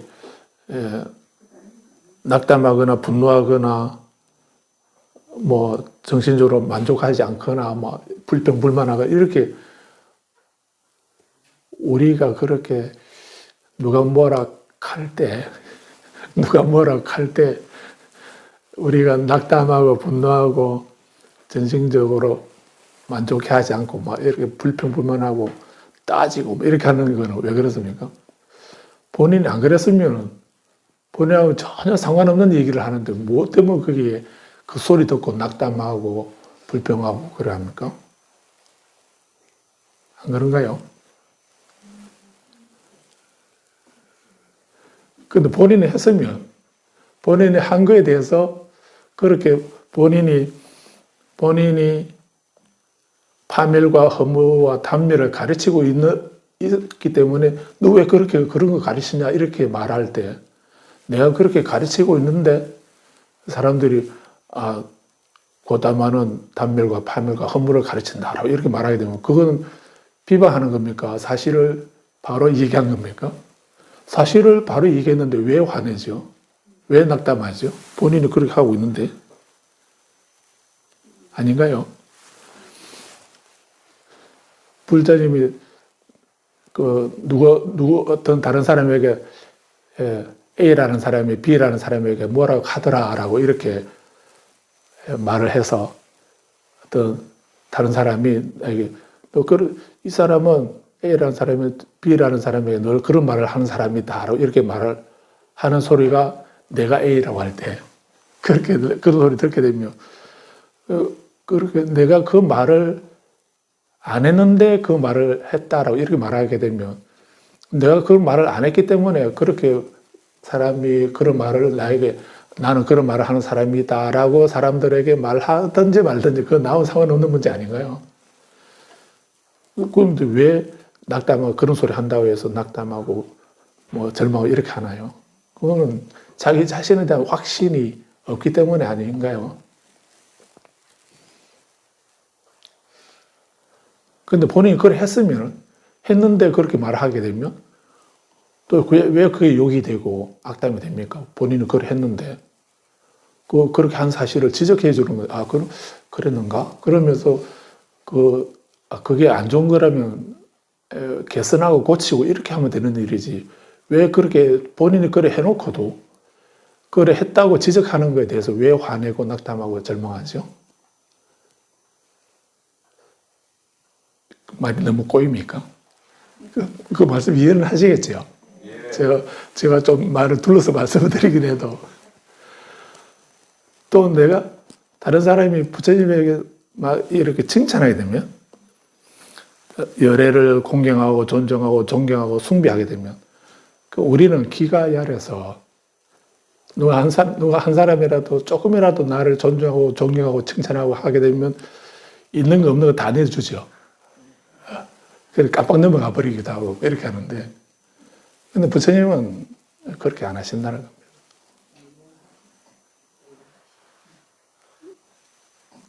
부처님은 누가 자기를 비방하더라도 그래 부처님이 누군가 하면 바로 지장보살입니다. 부처님은 지장보살입니다. 지장보살은 대지 크샤티어로바 대지 이 땅이라고 하는 대지의 덕성을 땅의 덕성을 인격화한 분이 지장보살이죠. 그래서 지장보살은 크샤티가르바라고 이렇게 하는데 그래서 땅은 우리가 아무리 땅을 그래도 땅값이 올라서 정말 고맙다고 막 이렇게 땅에게 절을 하고 이렇게 해도 내가 가지고 있는 그 번지에 그 땅은 나에게 나를 칭찬해 주는구나 하고 이렇게 얘기하던가요. 땅은 자기를 칭찬하고 이렇게 해도 전혀 동요하지 않죠. 그냥 그대로 여여하게 묵묵히 그냥 그대로 있는 것입니다. 동요하지 않습니다. 그 칭찬에 들뜨지 않죠. 그리고 또 땅값 내려갔다고 막 우리의 땅에 대해서 비난하고 짓밟고 이렇게 하더라도 우리 그 땅은 나에게 화를 내지 않죠. 그래서 안인 편안하고 참고 안인 편안하고 참는 거 인욕하는 것이 안인 여대지 대제와 같이 땅과 같이 그 칭찬에 동요하지 않고 비난에도 동요하지 않는다. 그 지장보살의 덕이 공덕이 그렇다는 것입니다. 안인 여대지. 그러면서 만 가지 덕을 갖추고 있으면서 만물을 길러내는 포용하고 길러내는 이런 덕성을 갖추고 있으신 분이라 해서 지장 이렇게 한 것입니다. 그래서 여기서 말씀하는 이 말씀도 부처님은 이렇게 항상 코와 코의 소멸에 대해서만 말씀하시지 여기에 대해서 사람들이 부처님은 단멸과 파멸을 허물을 가르친다고 막 비난해도 부처님은 그런 거 가르친 적이 없기 때문에 그 비난에도 부처님은 낙담하거나 불평하거나 원망하지 않고 또 다른 사람들이 부처님을 그래서 깜빡 넘어가면서 공경하고 존중하고 존경하고 숭배하더라도 열애는 절거하지 않고 기뻐하지 않고 정신적으로 환희하지 않는다. 그냥 동요 없이 이 부분이 사무량심 가운데 네 번째인 겁니다. 우리는 그 기도문에서 일체 중생이 친소와 탐욕과 분노에 성냄에 기울지 않는 치우치지 않는 평등한 마음을 갖게 하소서 이렇게 하지 않습니까?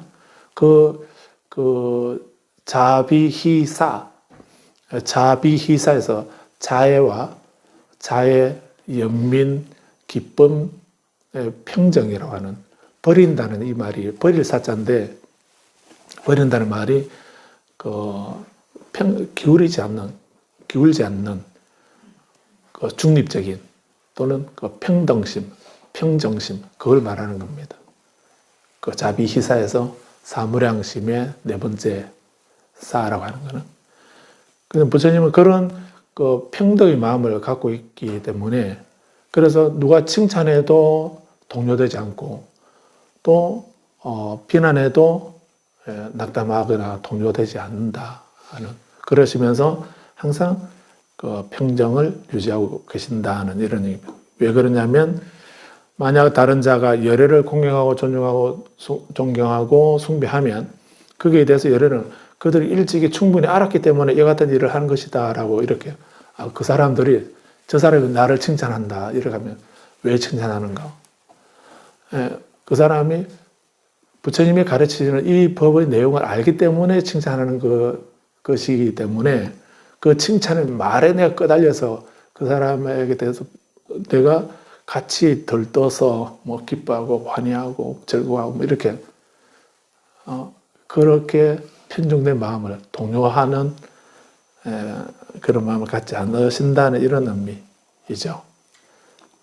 그들이 일찍이 충분히 알았기 때문에 이 같은 일을 하는 것이다 이렇게 생각하시면서 담담하게 하신다는 얘기입니다. 부처님이 이렇게 하실 뿐만 아니라 우리도 이제 그렇게 돼야 됩니다. 금생에 될지는 모르겠지만 그래도 이런 삶이 되도록 우리가 나를 비방하더라도 그런 싫은 말에 얼굴 찡그리지 아니하고 내 마음 동요되지 않고 내가 알지 못하는 그런 허물이 내게 있었는가 이렇게 되돌아보는 계기가 되도록 하고 또 누가 나에게 칭찬하더라도 거기에 동요되지 못하고 그 사람의 진실을 알기 때문에 내가 누군지를 알기 때문에 그렇게 칭찬하는 거겠지 이렇게 생각하시면서 동요하지 않도록 하는 것이 중요합니다. 49번 만약 이것에 대해서 다른 사람들이 그대들을 비난하고 매도하고 괴롭히고자 해도 그들은 거기에 대해서 분노하지 않고 낙담하지 않고 정신적으로 만족해야 한다. 근데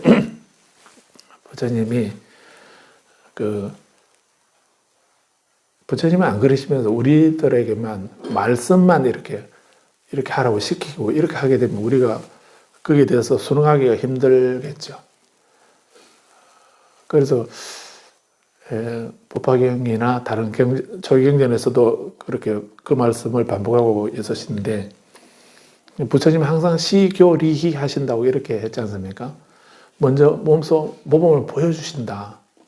그리고 두 번째 가르치시고 그리고 우리가 이익을 얻도록 해주시고 그리고 기쁨을 얻도록 해주신다. 시교리히. 이거 항상 우리는 그걸 염두에 두셔야 합니다. 그래서 우리도 다른 사람에게나 또 우리 가족들에게나 이렇게 하실 때 우리는 먼저 이래라 저래라라고 가르치기 전에 그래서 우리가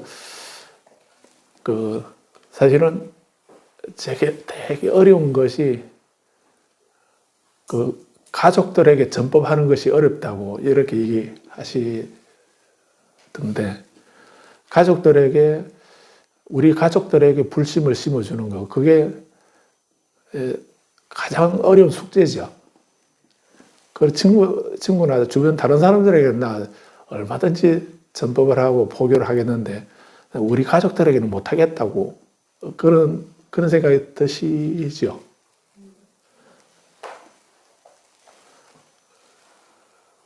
그럼 가족은 놔두고 다른 사람에게 포교하고 전법하고 이렇게 전법한다고 다니는 거 그거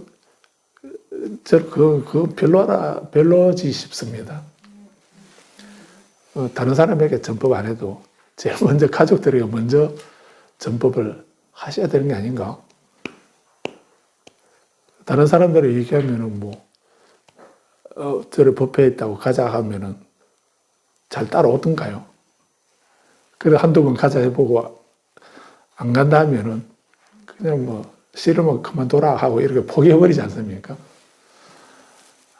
남에게 포기하는 것도 쉬운 일이 물론 아닙니다. 네, 그런데 아무튼 다른 사람에게 권하는 것도 중요하지만은 우리 가족에게 불심을 심어주는 거 그게 가장 중요하고 시급하고 중요한 겁니다. 저번에 방송국에 가서 어르신께 말씀 들었는데 요즘은 불자들이 다 연령층이 평균 연령층이 되게 높으신데 근데 그나마도 이제 그 숫자도 줄어지고 있다고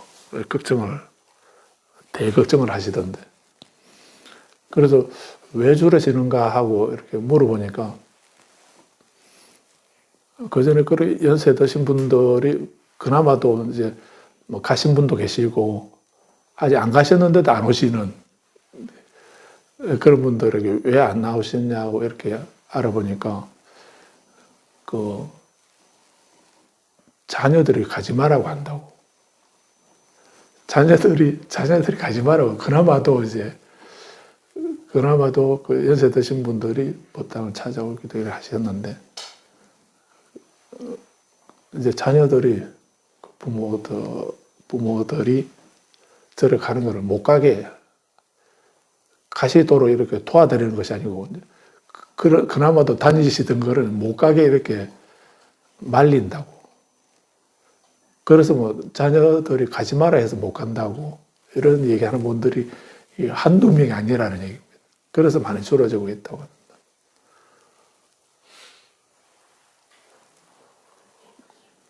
그래서 본인만 살짝 이렇게 절에 다니고 이렇게 하셨지, 자녀들에게 그 불심을 안 심어줘 주다 보니 이제 자녀가 가지 말라면 못 가는 겁니다.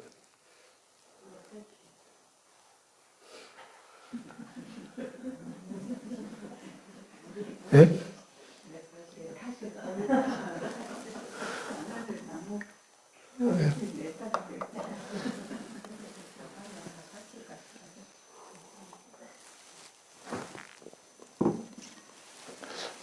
그래, 좋게 생각하면 이 추운데 또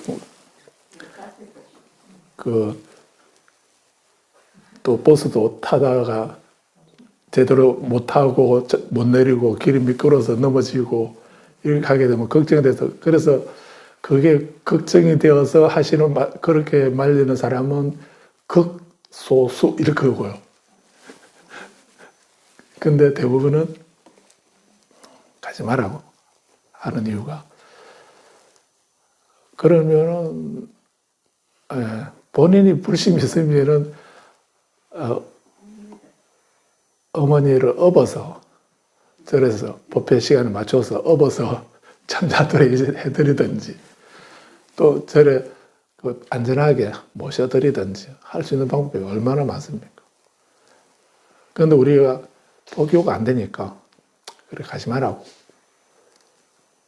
하기는, 뭐 안 가도 집에서 밴드에 들어가면은 그냥 다 소파에 그걸 앉아서 편안하게, 그 위험한데 다니지 않고도 편안하게 법회 참여할 수 있으니까 그냥 집에서 하십시오 이렇게 할 수도 있기는 하겠죠.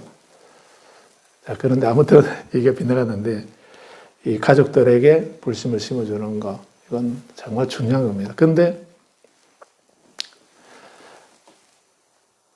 이렇게 심어주는 것이 정말 어렵지 않습니까? 아무리 가면 좋다고, 또 기도를 해봐라, 수행을 해봐라, 절을 해봐라, 독경을 해봐라 이렇게 해도 그 말 듣던가요? 어머니 혼자 하십시오라고 하든지 뭐 이렇게 하지 않던가요? 예. 나는 가기 싫은데 니는 가봐라 이렇게도 그렇게 하지 않나요? 그렇기 때문에, 그래서 뭐 아무튼 그런 상황에서 지금 제가 말씀드리려고 하는 거는, 그렇게 말을 하기 전에 가족이나 다른 사람에게도 마찬가지고요. 예, 우리가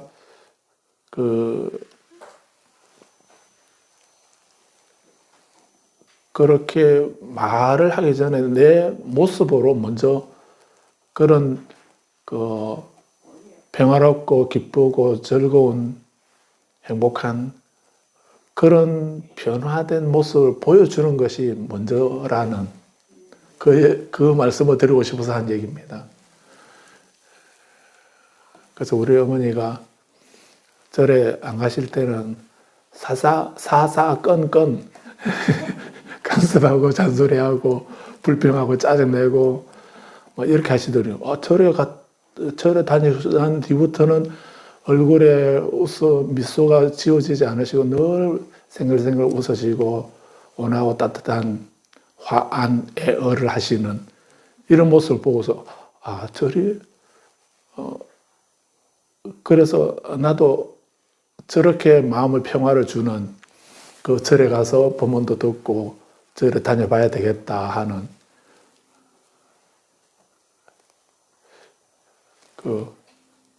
며칠 전에 옛날에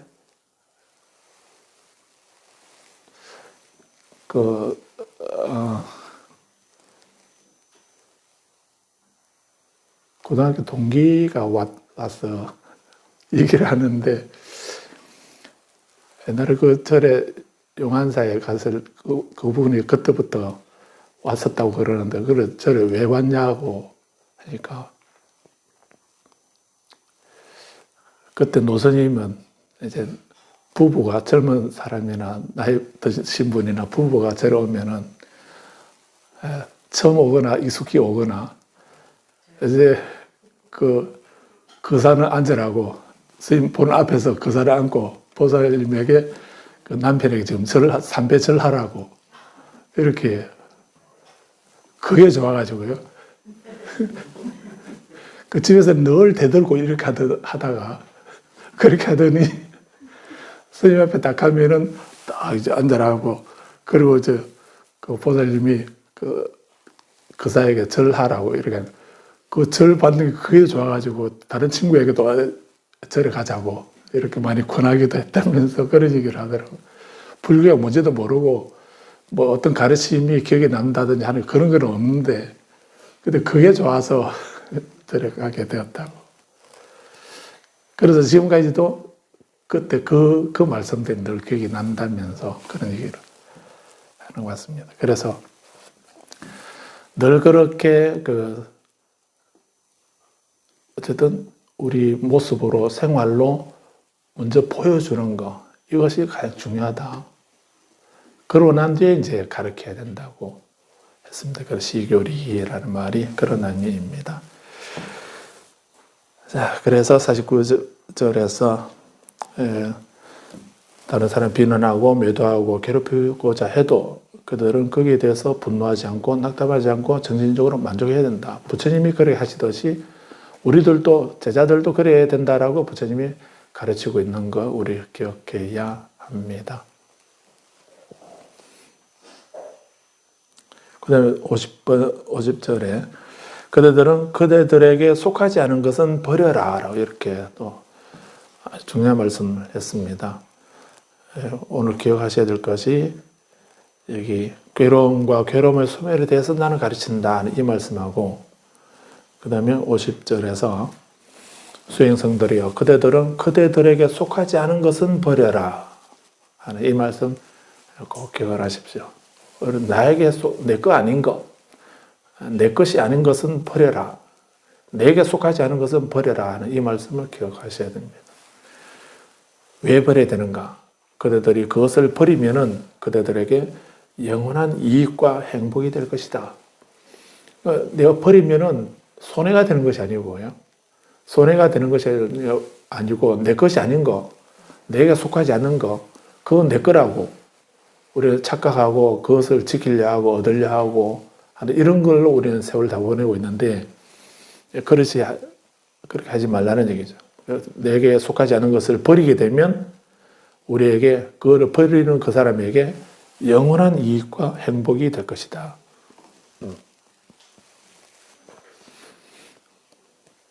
불자님 계산기는 잘 돌아가지 않습니까? 금방 계산하지 않습니까?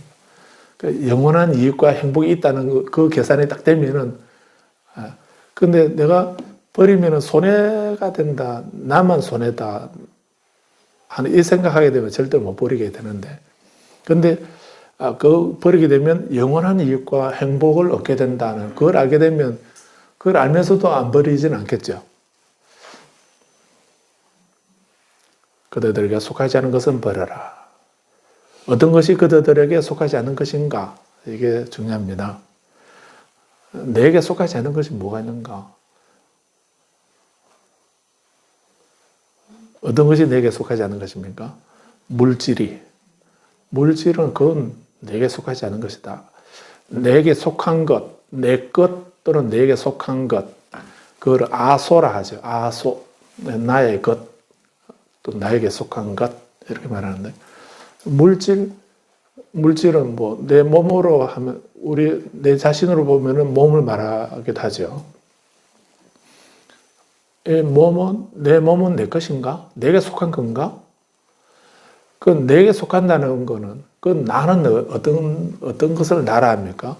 나라하는 것은 영원하고 하나이고 한결같고 하나이고 주제 마음대로 할 수 마음대로 할 수 있는 거, 그게 나죠. 그것을 나라고 하는 겁니다. 등기상에 내 이름으로 되어 있는 거, 그걸 내 것이라, 그걸 말하는 게 아니고요. 그거하고 상관없는 거고. 그래, 내 것이라고, 나라고 하면은, 영원하고, 변하지 않고, 늘 거기 있고, 영원하고, 한결같고, 마음대로 할 수 있는 거. 그런 것을 나라고 하고, 그런 물건들을, 내 것, 아소, 내 것이라, 이렇게 말하는 것입니다.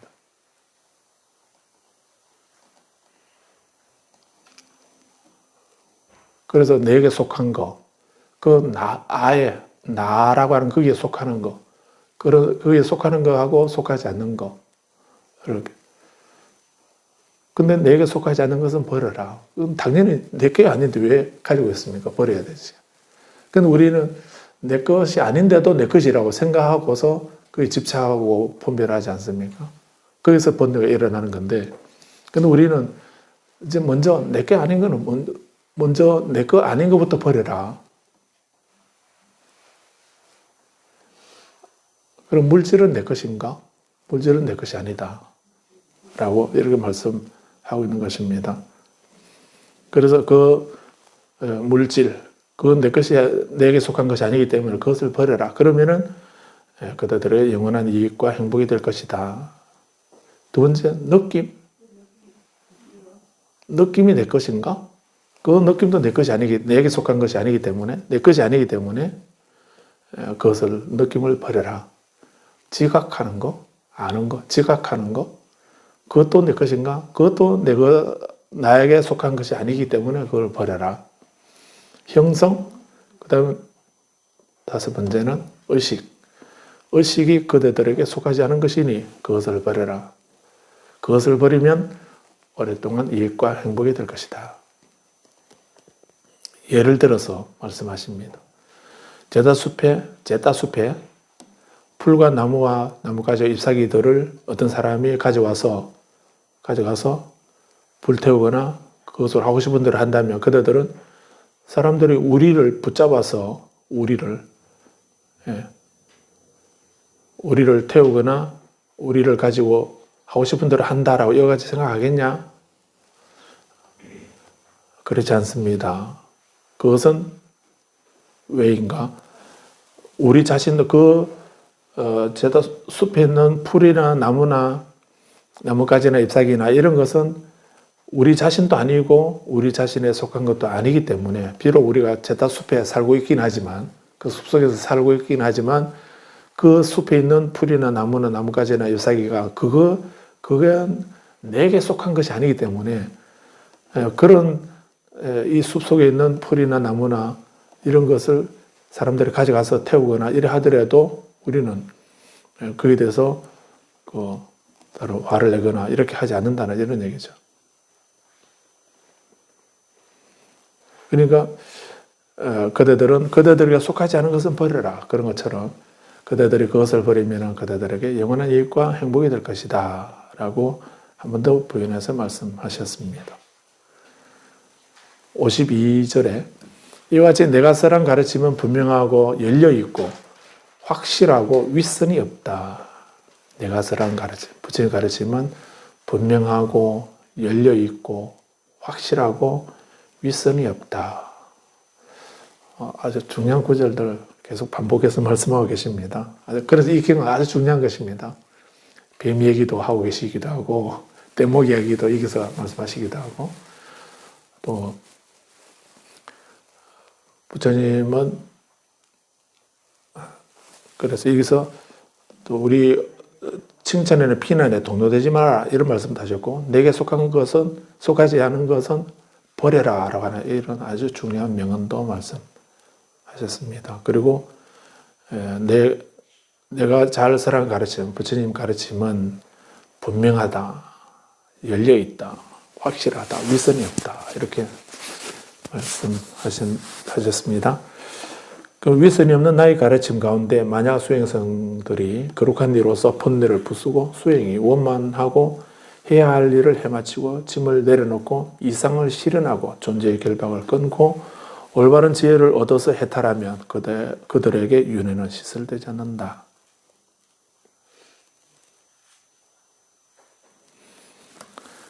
그래서 53절에서 그렇게 나의 가르침 안에서 수행성들이 돌아오지 않는 이로써 5가지 낮은 장애의 경제의 장애를 끊고 오하분결 그것을 끊고 천상의 호련이 태어나게 되면 거기에서 일반에 들어서 그 세계에서 돌아오지 않는다. 불환과 아나함이 된다는 얘기죠. 53절은 아나함을 얘기했습니다. 돌아오지 않는 불환과라고 해서 아나함 54절에서는 근데 그 5가지 낮은 단계의 결박 가운데에서 3가지 결박을 끊고 탐욕과 성냄과 어리석음이 약해지게 되면 그때는 천상의 호련이 생겨났다가 윤회를 끝내기 위하여 이 세계로부터 돌아오지 않는 자가 된다. 이 세계로부터 돌아오는 자, 한번 천상에 태어났다가 한번 윤회를 끊기 위해서 이 세계로 돌아오는 자, 일례과라 하죠. 그래서 사다함, 54절은 사다함을 말을 합니다. 그래서 3가지 결박이 끊어졌고, 그리고 탐욕과 성냄과 어리석음이 이제 다 끊어지진 않았는데, 좀 약해진 상태, 그런 상태가 사다함이라는 말이고, 이 사다함과를 얻게 되면은 천상에 태어나서 수행을 하고, 거기서 또 다시 이 세상을 사람으로 한 번 더 태어나가지고 수행을 완성하고서 열반을 성취한다는 이런 의미입니다. 그래서 일례, 한 번만 다시 이 세상에 오면 된다는 이런 의미로 일례과라고 하고 사다함이라죠. 55절에서는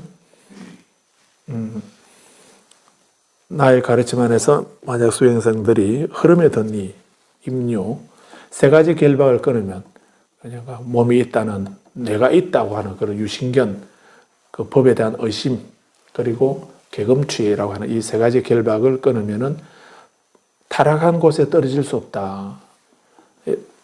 수다원 과를 얻게 되면은 악도에 떨어지지 않는다는 것입니다. 그래서 금생에 아라한을 못 얻더라도 아라한과를 이루지는 못한다 하더라도 최소한 우리는 수다원과를 얻어야 됩니다. 그 수다원마저도 얻지 못하고 그 소송이라고 뭐 거들떠 보지도 않고 이렇게 있다가 그냥 가버리게 되면 다음에 어디 갈지 모릅니다. 예, 지옥으로 가거나 악귀나 축생으로 가게 되면 다시는 사람 몸 받기는 어렵다고 했습니다. 그런데 최소한 수다원만 되게 되면 그 타락한 곳에 떨어질 수 없다. 그리고 필연적으로 올바른 깨달음으로 향한다. 이렇게 했는데요. 그래서 7번만 사람으로 태어나게 되면 7번째 사람으로 태어날 때 그때 이제 아라한이 된다는 얘기입니다.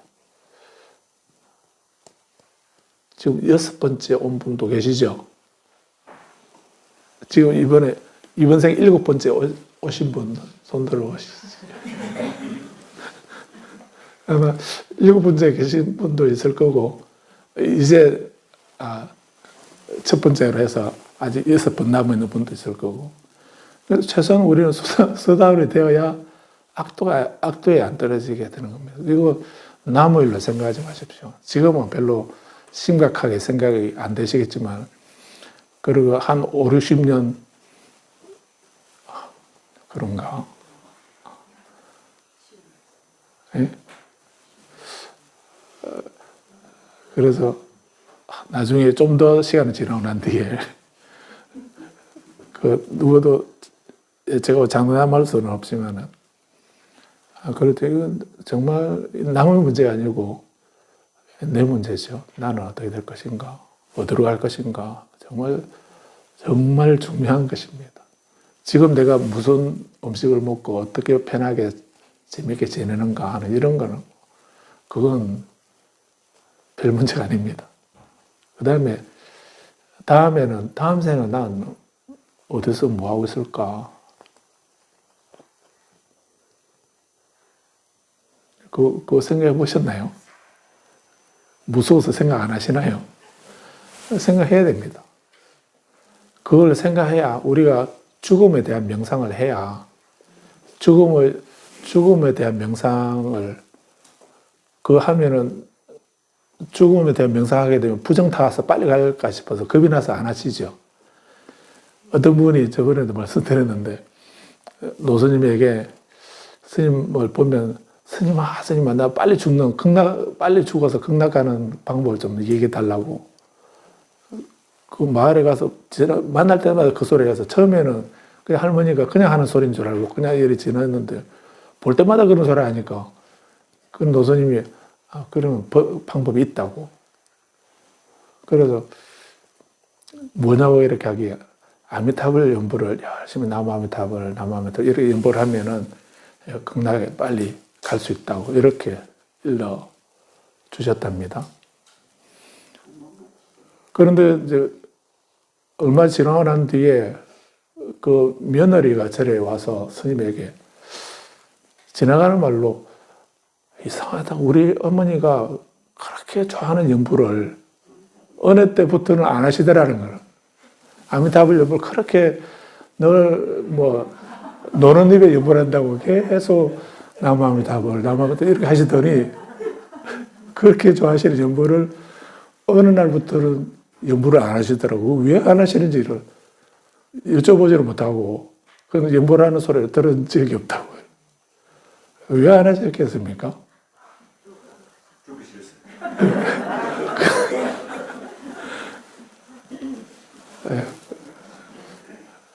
그래서 그 할머니가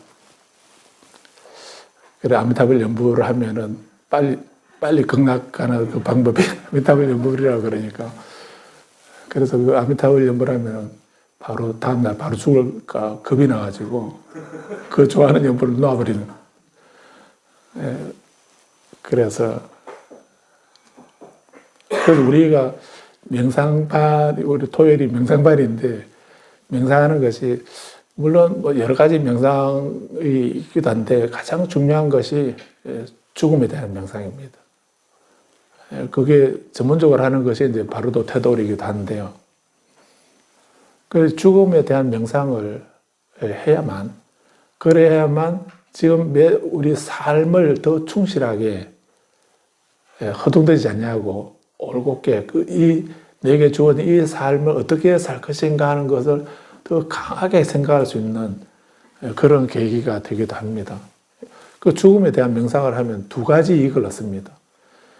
현재 살아있는 동안에 내게 주어진 이 삶을 어떻게 살 것인가 하는 그거를 생각하게 되고 또 그 다음 생에 죽고 난 뒤의 그 생을 준비하는 그런 시간도 되고 그래서 죽음 명상을 통해서 두 쪽의 이익을 얻게 현생에도 이익이 되고 다음 생에도 이익이 되는 그런 이익을 얻을 수 있는 게 죽음 명상입니다. 죽음 명상하면은 부정탄다는 이런 생각을 절대로 하지 마십시오. 그 죽음이라는 것이 뭔지를 그래서 우리 바로도 태도로에도 그런 말을 읽지 않던가요? 그 죽지 않는 것에 대해서 거기에 대해서 어떤 자긍심이 없으면은 그런 자긍심이 없으면은 난 다음 생에 어떻게 될 것이다. 나 어디로 갈 것이고 어떻게 될 것이다 하는 거기에 대한 확신이 없다면은 그런 확신이 없다면은 살아있다 한들 무슨 소용이 있겠는가? 그런 얘기 아니었습니까? 그 예명요가에. 그래서 이거는 남의 문제가 아니고 내 문제거든요. 다른 사람을 위해서 영가를 위해서 하는 것이 아니고 내 자신을 위해서 우리가 다른 분을 위해서 그 주도의 그런 경문을 읽어드리고 이렇게 다 하지만은 결국은 내 문제 아닌가요? 그래서 이거는 그래서 산티대와 보살도 그 숨이 끊어 내가 임종의 침상에 누워서 죽음을 기다리고 있을 때에 내 주변에 그 가족이나 친척이나 친구들이나 주변에 침상 주변에 둘러서서 아쉬워 안타까워하고 눈물 흘리고 한숨 짓고 이렇게 해도 그렇게 마음 아파하고 이렇게 해도 숨이 끊어지는 순간에 그 마지막 고통은 그 죽음의 마지막 고통은 저 혼자만 느껴야 됩니다. 그건 내 문제거든요. 그 옆에 사람이 아무리 한숨 짓고 슬퍼하고 눈물 흘리고 이렇게 해도 그 고통하고 그 아픔하고 숨이 끊어질 때 아직 우리는 경험해보지 못했지 않습니까? 근데 좀 생각하면 좀 무섭기도 하고요. 어떨까? 우리 그 지수화풍이 무너질 때 마비가 오고 무너지게 될 때 그때 우리가 느끼게 되는 그 고통은 우리 상상이 안 되죠. 우리는 경험해 본 것만 상상할 수 있기 때문에 경험해 보지 못한 건 우리는 그러겠지라고 이렇게 생각할 뿐이지 짐작이 안 되죠. 그런데 그 엄청난 고통은 그건 내가 겪어야 할 그 고통이거든요. 그래서 우리는 자는 잠에 가게 해주소서 이렇게 얘기하지요. 근데 그것도 되게 위험한 생각이라고 말씀드렸는데 그 가는지 오는지도 모르고 그렇게 갔다가는 큰일 난다고 제가 말씀드렸는데 그래서 그 말씀이 뭐 미혹하게 간다는 이런 말보다도 우리는 정말 마지막 순간에 고통 없이 편안하게 임종을 맞이하면 얼마나 좋을까 그 생각은 누구나 하게 되는데 근데 그런 복이 아무에게나 있는 게 아니고 그 평소에 그 죽음 명상을 하고 또 그 다음 생에 대한 어떤 그 자긍심, 그 확신 그런 것이 있게 되면은 동요되지 않고 이렇게 하겠지만 그런 게 없게 되면은 왜 무서워하고 공포에 떠는 이유가 뭐겠습니까? 어떻게 될지 모르기 때문에 그 무지 때문에 알지 못하는 것 때문에 두렵고 겁나는 거 아닙니까? 알게 되면은 구산스님처럼 송광사 구산 큰 스님처럼 미소 지으면서 가는 거죠. 근데 알지 못하면은 공포에 떨면서 불안해하면서 두려움에 가득 차서 이렇게 임종을 맞이하게 된다고 합니다.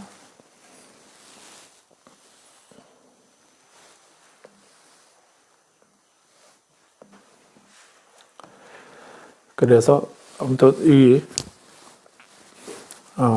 부처님의 가르침은 분명하고 열려있고 확실하고 위선이 없다. 그래서 우리는 이 부처님 법을 만난 것에 대한 이 희유한 인연을 소중하게 생각하면서 단지 나는 부처님은 그런 분이다라고 생각하는 걸로 끝나서는 안 되고요. 그래서 부처님 가르침을 의지해서 최소한 우리는 어디까지 해야 됩니까? 최소한 이제 모든 것을 나를 기준을 딱 나라고 하는 그 기준을 딱 세워놓고 이 나라는 기준에 맞으면 좋은 거고 안 맞으면 싫은 거고 이런 식으로 하는 그런 그 기준을 나라고 하는 여기에 초점을 두는 거를 이제 버려야 되는 거예요. 나를 없애는 그 내게 속하지 않는 것은 버린다는 이런 생각을 하고서 그래서 최소한 우리는 유신견은 버리도록 유신견을 버릴 수 있도록 나를 비우고 나를 내려놓고 하는 이런 가장 끊기 힘든 것이기도 하고 또 가장 중요한 일이기도 하고 이게 안 되면서 그 유신견을 가지고 있으면서 나라고 하는 그 생각을 가지고 있으면서 우리가 뭐 보시를 하거나 지게 인욕을 하거나 뭐 보리심을 바라고 뭐 그거 다 허황된 소리입니다. 그 유신견이 사라져야 그래야 누구를 만나요? 당신이 행복하기를 바랍니다. 이런 마음이 나오는 것입니다. 당신이 고통에서 벗어나기를 바랍니다. 이런 마음이 그 자애와 연민의 마음이 그 나라는 생각이 없어져야 그런 마음이 나오지. 내 생각을 다 가지고 있으면서 내게 좋은 사람에게만 니도 행복해라 이렇게 하고 내게 싫은 사람은 니는 행복하지 마라라고 이렇게 고통 받든지 말든지 난 모르겠다 이렇게 한다면 그렇게 하는 건 그 나라는 생각을 다 가지고 있으면 그 온전한 자의 연민의 마음이 나오겠습니까? 그래도 소성이다 대성이다 그건 다 말장난이라 생각하십시오. 수다원의 소성이라고 말하는 성문의 제일 첫 번째 단계가 수다원인데 수다원 이 성자들이 뭘로 세던가요? 10주도 좋고 10행도 좋고 10회향도 좋고 10지도 좋습니다. 다 좋은데, 그런데 이 수다원들은 소성이다 대성이다 떠나서 제일 먼저 본인에게 있는 어떤 결박을 풀어냈나요? 나라고 하는 것을 피웠거든요. 나라고 하는 생각을, 그 기준을 없애버린 것입니다. 왜냐하면 내게 속한 것이 아니기 때문에 부처님이 버리라고 하신 것을 그대로 따른 겁니다. 그리고 그 기준 안 하고, 그 기준 없이 상대 입장에서 내가 말하고, 듣는 사람 입장에서 말을 하고, 보는 사람 입장에서 내가 행동하는. 왜냐하면 내 기준이 없어졌으니까. 그럼 내 기준을 가지고 있으면은 항상 좋은 거든 나쁜 거든 딱 그 기준이 내게 있지 않습니까? 내 기준에 내게 맞으면은 좋고, 내게 안 맞으면 싫고, 그런 분별이 일어나지 않나요? 그런 생각을 유신견이라는 겁니다. 유신견. 몸이 있다. 나라고 하는 몸이 있다. 이 말인데, 나라고 하는 몸이 있다는 견해. 이 말인데, 유신견이라는 말이. 근데 줄이면 나라는 기준입니다. 나라는 생각. 내게 좋으면 다 좋은 거고, 내가 싫으면 다 싫은 거고. 우리는 그런 삶을 살아오기 때문에 중생으로 윤회하는 것입니다. 근데 불자는, 불교에서 말하는 성자들은 먼저 그 나라고 하는 생각을 낮추는 것입니다. 그래, 그 낮춰야 보시가 가능한 겁니다. 그게 없어져야 지기가 되고 인욕이 되고 정전, 육바라밀도 비로소 가능한 거거든요. 근데 그 나라를 비워 낮추는 것이 그게 왜 소성입니까? 왜 소성을 안 하요? 가장 중요한 건데. 그리고 아무리 대성경전이나 아무리 높은 선 수행을 하고 아무리 심오한 밀교 수행을 한다 하더라도 거기에 나라는 생각이 끼어들어 있으면은 그건 아무 의미가 없습니다. 그거는 또 더 견고하게 본인을 나쁜 곳으로 떨어뜨리는 그런 그 방법이나 행위가 되는 것밖에는 안 되는 것입니다. 그리고 두 번째, 의심하지 않는 거. 이 의심이라고 하는 건 선에서 말하는 의심하고 여기서 말하는 의심하고 좀 다르긴 하죠. 글자는 같은데 의미는 다른 것이긴 합니다. 그런데 이 법에 대한 의심, 이 의심은 인과를 믿지 않는 것입니다. 연기를 믿지 않는 것. 그거를 의심이라고 한 거거든요. 내가 업의 주체고 업의 상속자다 하는 사실을 믿지 않는 것입니다. 그런 의심을 버려야 되는 겁니다. 부처님이 내 것이 아닌 것은 버려라. 이렇게 말씀하셨는데, 우리를 그걸 믿지 못하면, 의심하게 되면,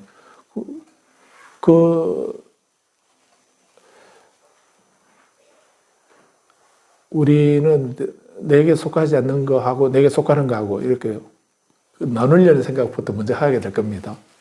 그러니까 이거는 내 거고 이거는 내게 속하는 것이 아니고 이런 식으로 또 나누게 될지도 모르고.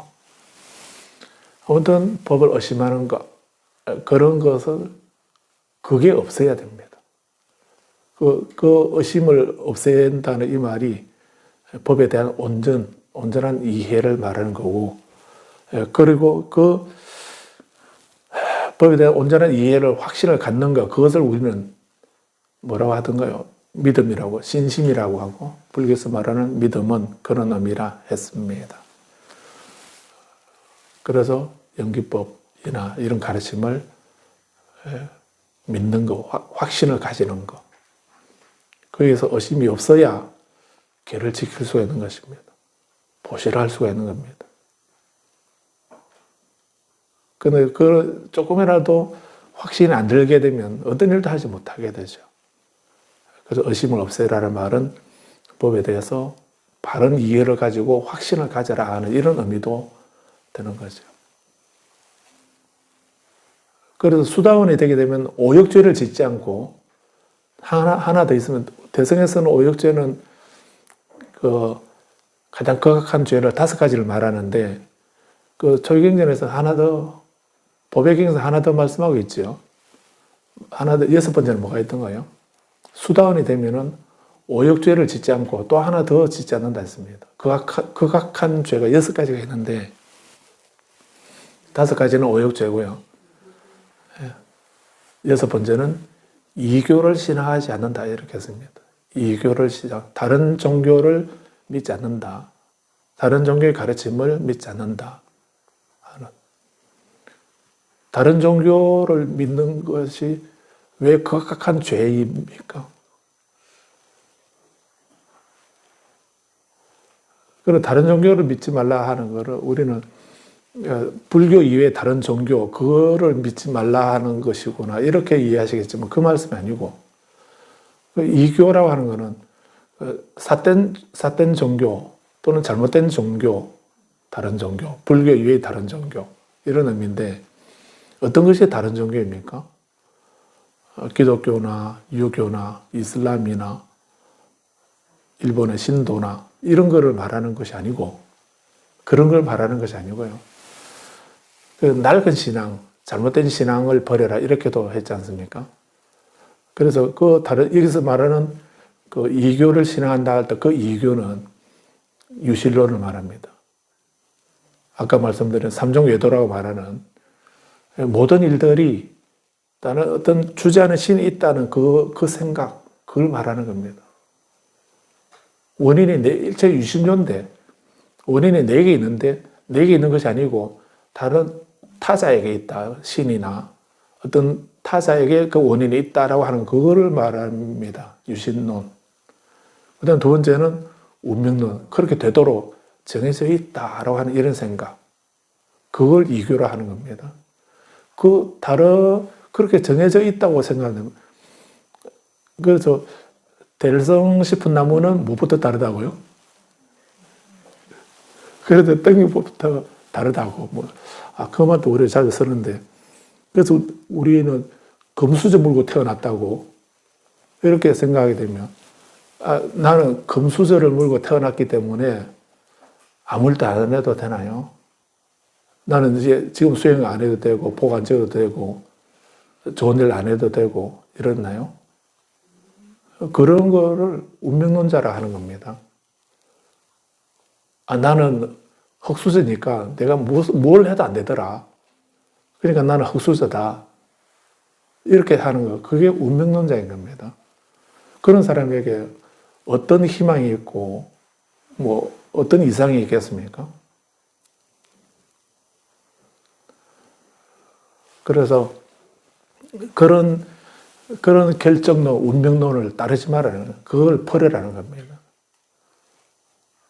그래서 불교는 그런 걸 말하는 것이 아니지 않습니까? 그래서 세 번째는 모든 것이 우연히 생겨난다. 기적적으로 우연히 어쩌다가 생겨나는 거다 하는 이런 것도, 그런 생각도 버리라는 겁니다. 그런 것을 이교를 신앙한다라고 이렇게 표현한 것입니다. 구체적으로 다른 종교, 어떤 종교, 그걸 바라문교, 기독교, 가톨릭, 이슬람, 신도, 무당, 이런 거, 그런 걸 말한다고 생각하지 마십시오. 그거하고는 다른 겁니다. 포함될 수도 있고, 안 될 수도 있고. 중요한 거는 그렇게 내가 아닌 다른 타자로서의 어떤 절대자, 초월자, 이런 거를 한다든지, 기적이나 운명, 이런 것을 믿는 것을 이교를 신앙하는 거다라고 이렇게 하는 겁니다. 거기에는 내가 없기 때문에, 구체적으로 경전 표현으로는 거기에 나의 의지는 개입되지 않지 않느냐. 부처님이 그 세 가지를 부정하는 이유가 그게 나의 의도가 뭡니까? 내 업이죠. 그 내 업은 거기에 포함되지 않지 않느냐. 내 업으로, 다른 신이 그렇게 하고 있다면 내 업으로, 내 의도로는 그렇게 일을 하지 못하지 않느냐. 그렇게 되도록 이미 정해져 있다고 한다면 그거를 없애거나 바꾸거나 하려고 하는 그런 의도, 그런 업이 내 업이 거기에 개입되지 않지 않느냐. 또 우연히 생긴다 한다면 내가 아무리 노력해도 안 되고 그냥 그렇게 되기를 막연히 기다리는 것밖에 더 할 수 있는 게 없지 않느냐. 그래서 그 세 가지를 부정하는 것입니다. 세 가지, 그런, 아까 말씀드렸죠. 그런 존재를 부정하는 게 아니고, 신의 존재를 부정하는 것이 아니고, 신의 권능을 부정하는 것이 불교라고 이렇게 아셔야 합니다. 그래서, 그 다음에 세 번째는 계금취라고 하는 거죠. 규범과 금기에 대한 집착이라 이렇게 했습니다. 규범과 금기에 대한 집착이라는 좀 어려운 말인데, 한문으로는 뭐 계금취 이렇게 하니까 또 그게 경계할 계자가 들어가고 있으니까 또 계를 지키는 거, 그거는 계를 지켜라 이렇게 하기도 그 계금취 아닙니까? 이렇게 그런 황당한 소리 하는 분들도 가끔 있습니다. 계를 잘 지켜라 이렇게 하기도 그거 계금취 아닌가요? 이렇게 그때 좀 다른 사람 같으면 꿀꺽한데 취급하고 싶은 그런 생각, 그런 사람들, 그 계금치도 이해를 하지 못하고, 불교 계율도 올바로 이해하지 못한 소리이죠. 그래서 계금치라는 것이 뭔가 하면은 어떤 내용 없이 형식에만 집착하여 있는 것을 말하는 것입니다.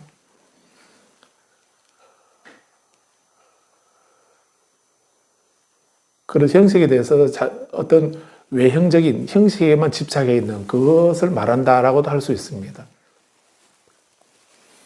우리 의식을 하게 되면 뭐 예불을 한다든지 또 정근을 한다든지 뭐 이렇게 그런 의식을 할 때 그 중요한 거는 거기에 그 내용일 텐데 그 내용이나 의미나 내용은 생각 안 하고 그런 형식만 집착하는 그런 예가 있죠.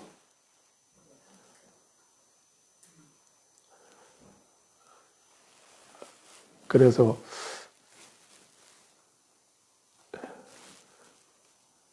영단에 꼭 그런 건 아닌데 영단에는 그 복숭아나 또는 붉은 팥으로 만든 그런 떡이나 이런 거는 뭐 올리면 안 된다라고 하는 이런 얘기, 그런 얘기도 하고 있는데 그것도 계금치를 할 수 있습니다.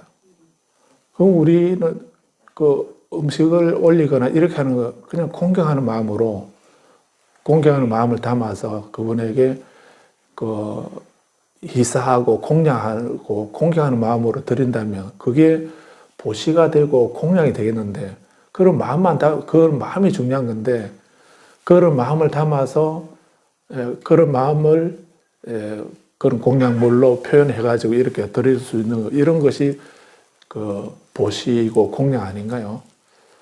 그런데 거기에서 무엇은 되고 무엇은 안 되고 이렇게 하는 거는 그런 생각은 그건 계금치라고 할 수 있습니다. 물론 우리는 최대한 정성껏 정갈하게 또 이렇게 하는 그런 거야 뭐 당연히 우리가 갖춰야 되는 마음들인데, 그런 것보다도 그런 어떤 형식이나 모양 어떤 이런 것에 집착하는 거, 이런 것은 그렇다 해서 아무렇게나 하라는 얘기는 아니죠. 그런 건 아닌데 그런 형식에만 매여서 그 내용이나 가르침은 뭐 온데간데 없고 그 모양만 이렇게 집착하는 그런 것을 계금치라고 이렇게 말합니다. 어떤 사람이 절에서 기도하고 오늘 절에서 이렇게 송년법회 마치고 가면은 그 제일 먼저